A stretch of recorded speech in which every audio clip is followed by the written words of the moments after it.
money comes on TV, and they're pulling. Now, we pulling because we got the power to get wealth. Right. Now, watch this. What is the power to get wealth? Luke 6:38. Give, and it shall be given unto you. So then, once you pick up giving, then you can bring it over to wealth. And with the amount of giving stress that you have put on giving, with the same measure you give, it shall be measured to you again. Then when you pull on wealth, wealth got to come with you because the power of giving. Wealth authorizes how much you can walk off with. So if you want more money, you do more giving. Wait a minute. If Luke 6:38 ain't right, John 3:16 ain't either, and we all going to hell. But you know it in the spirit that God so loved the world.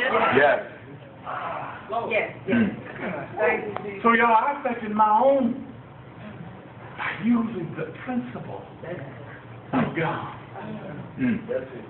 Why people don't give? I'm scared. I'm scared. I'm scared, Mark.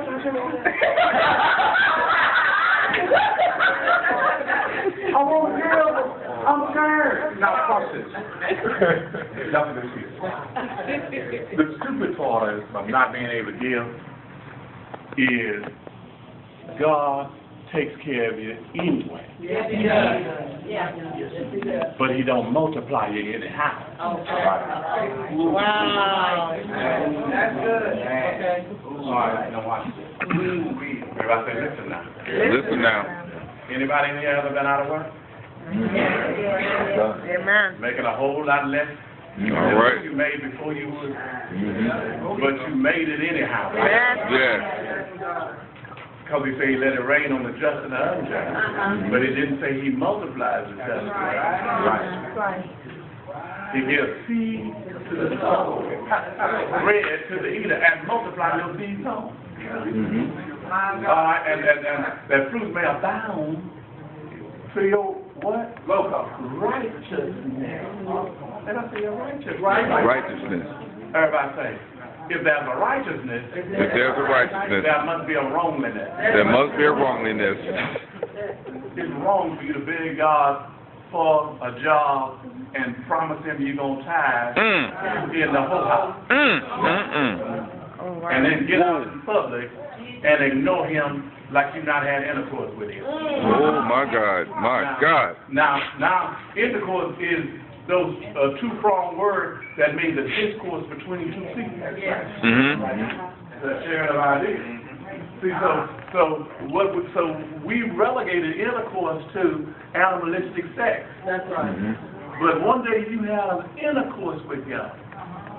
Now watch this. We ain't got no little children here, and those that are little, will understand what I'm about to say. But see, this is the problem.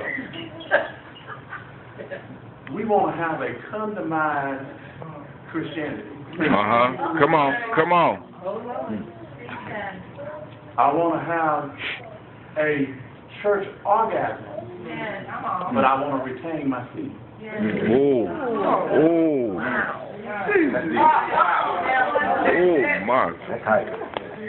Now, if y'all can handle this, maybe you can handle this. Come on.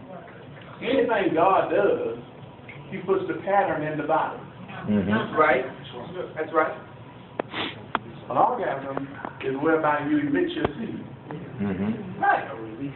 Release your seed. Right.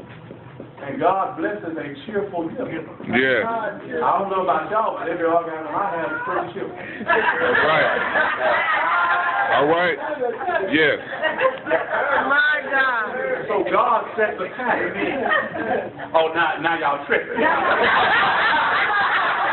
Come on. I'm the only one that have them. Come on. Come on. But I don't know how you got your children too, all right? Some of y'all too old for test tube children. So fertilization wasn't around when y'all. And then preachers, y'all know why preachers get in trouble with sex? Because they don't acknowledge that they like it. That's right. Right. I mean, I got 4 children. I wasn't praying.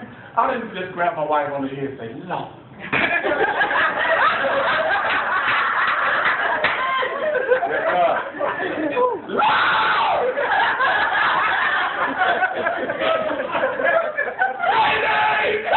To me, now. I was Luke 6:38.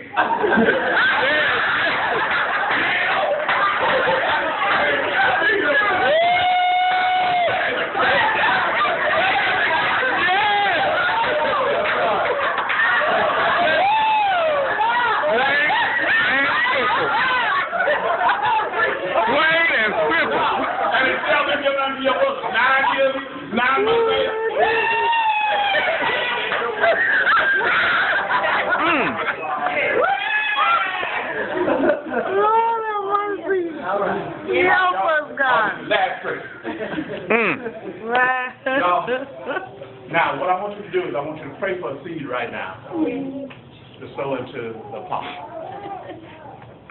I ain't talking about these dollars y'all gave. Man, y'all, I saw one lady take her dollar and push it under the envelope. She didn't want nobody to know it was a dollar. I didn't know nobody saw me.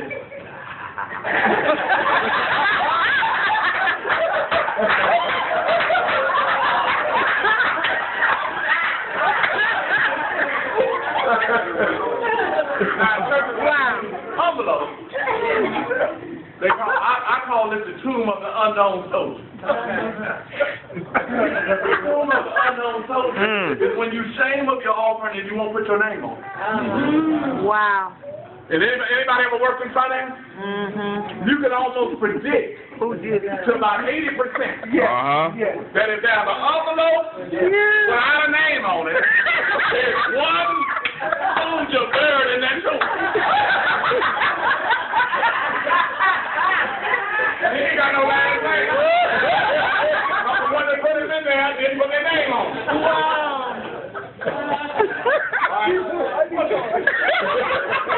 I ain't never preached in the whole scenario. All right, now, out of my 40 years of preaching, 2 more years be 40 years. I've never preached in the whole scenario. I want you to turn to 2 Kings 4:1. Oh, yeah. You know, we talk about tithe and say we won't have room enough to receive. Let me tell you something.